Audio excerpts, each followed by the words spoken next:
Hi there. For I suspect the majority of you, I'll say who I am. My name's Mark Gamsu, and I'll say a little bit about myself in a moment.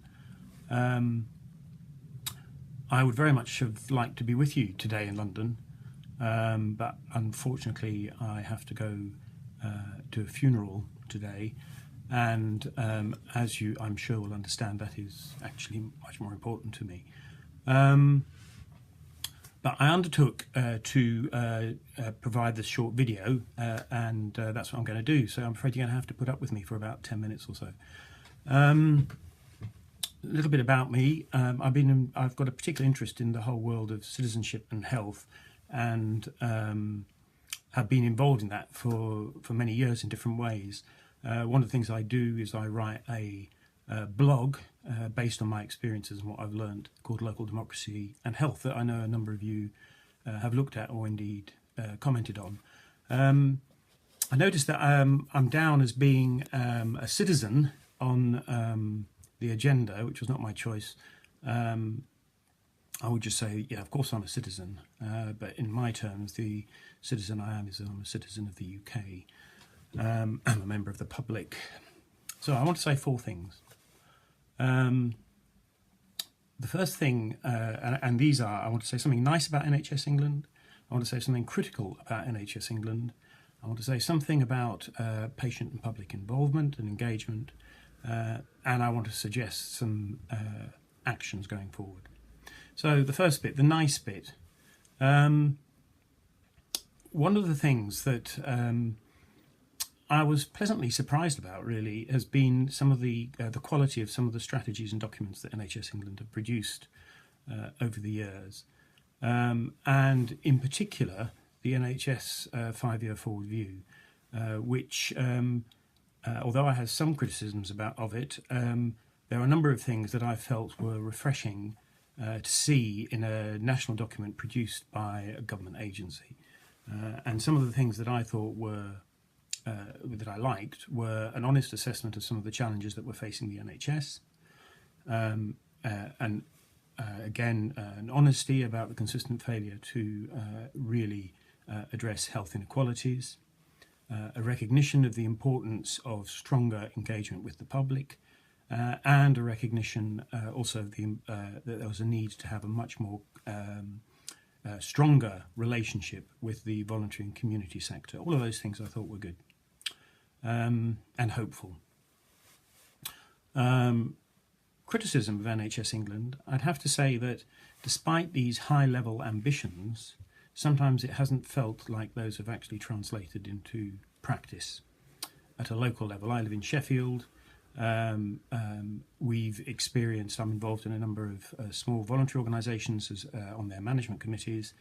And sometimes we've experienced changes, for example, the recommissioning of a general practice, where it's really felt that NHS England has not felt motivated or actually done a great deal of work in terms of consulting the public who are affected by those changes. Similarly, the move towards developing sustainability and transformation plans at a sub-regional level again has felt to some degree imposed, really, in terms of where we're living. I'm used to operating and living. I live in a city. My identity is with that city, Sheffield, and I still struggle a bit to see the relevance of working at a level above that. Nonetheless, I also have some empathy with people in NHS England, because, of course, they're caught between the devil and the deep blue sea. One level, they have to respond, and I think most of the people in NHS England, just like in any organisation, are well-intentioned and are seeking to respond to the needs of the public, and at the same time, they're also very close to government and have to respond to government imperatives. Governments always seem to like to work to a timescale that is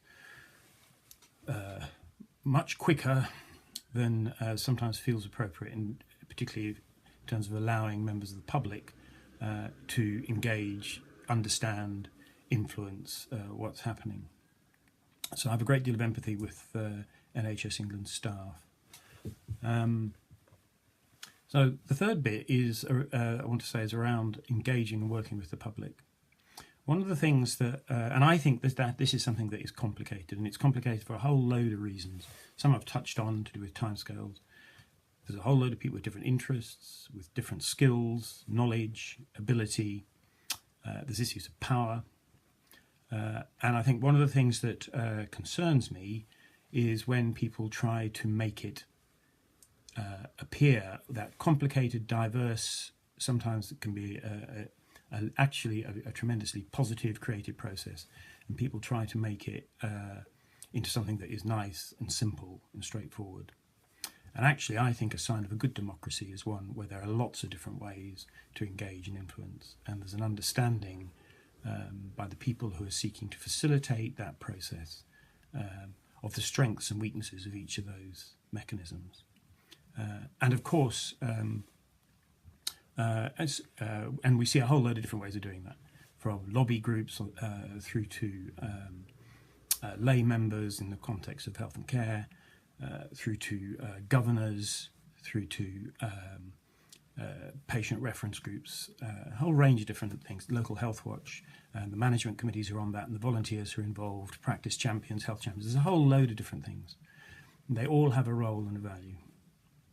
So one of the things and this is how it's felt to me, that has concerned me about the approach that NHS England has taken, is sometimes it has felt to me that a huge amount of emphasis has been placed on NHS Citizen and not recognising that there already exists a tremendous diversity of engagement, particularly at a local level where people live. And I've sort of guessed at some of these figures, but I mean, even if one just thinks about it in terms of the probably hundreds of thousands of people who are already members of NHS trusts, the thousands of people who are involved in their local health watch, the hundreds of people who are lay members on clinical commissioning groups, the thousands of people who are involved in patient reference groups, I could go on. There's a huge diversity in terms of engagement, and I've barely scraped the surface there in terms of some of those I've mentioned.